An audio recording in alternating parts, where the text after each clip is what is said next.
Кога се живее искинато парче живот во кое двочлено семејство се пропилка на дното и кога сето тоа се случува во самиот центар на Битола, во најмала рака е потресно и згрозувачко. 66 годишниот Ирфан Зејнеловски и неговата 53 годишна сопруга Валентина живеат во руинирана социјална зграда, каде се распаѓа и во која нема елементарни услови за живот. Пред 6 години им изгоре куќата на Бајрот и од тогаш се тука само со социјална помош и помош за нега на болен. Валентина е тешко болна и непокретна. Жената во тешка ситуација е, пемпаси, ќе видите горе дека како живеа. Комшијата на вториот спрат ми даде еден кауч, целио е мочо, жврка, немам нигде кај излез. Имаше оперисано глата, овдека, ова дел, коската кај што е мозокта, ќе зборни 2 збора 3 и после се губи.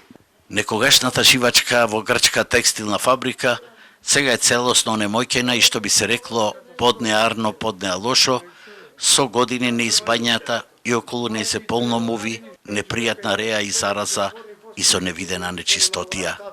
Лежам и притиснам работи. Тоа е. Кај работеше? Родом.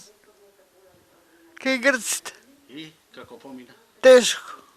Хајубо раскажи. Тешко, напорно. Нон-стоп под страв. Најчесто гладни, со скудните пари препуштени се на милосрдието на комшиите. Само социјалното и негата што жената. Тешко. Поќе гладуваме за јадење, да ти кажам, ти излезам комшите, понекош ме жава ми дават леп. Барем засега препуштени се на бирократските параграфи во кои Ирфан бара постојана парична помош, а инертноста на институциите како по обичај секогаш удира таму каде што е најтенко. Треба државата за да ни помогни, за ваков човек. Тие му даваат на здрави читави што и гледам, постојана и негата, здрави читави низ пазарите продаваат.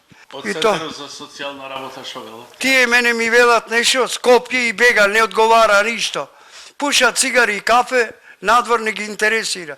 Од Центарот за социјална работа велат дека овие предмети ги решава Комисијата за утврдување на работоспособност, која во услови на пандемија работи во тежнати услови. Инаку со овој случај се запознати социјалните работници и ги имаат посетено, а Ирфан им се заканувал дека доколку не им ги зголемат дотациите, ќе остави Валентина, па тие нека се грижат за неа.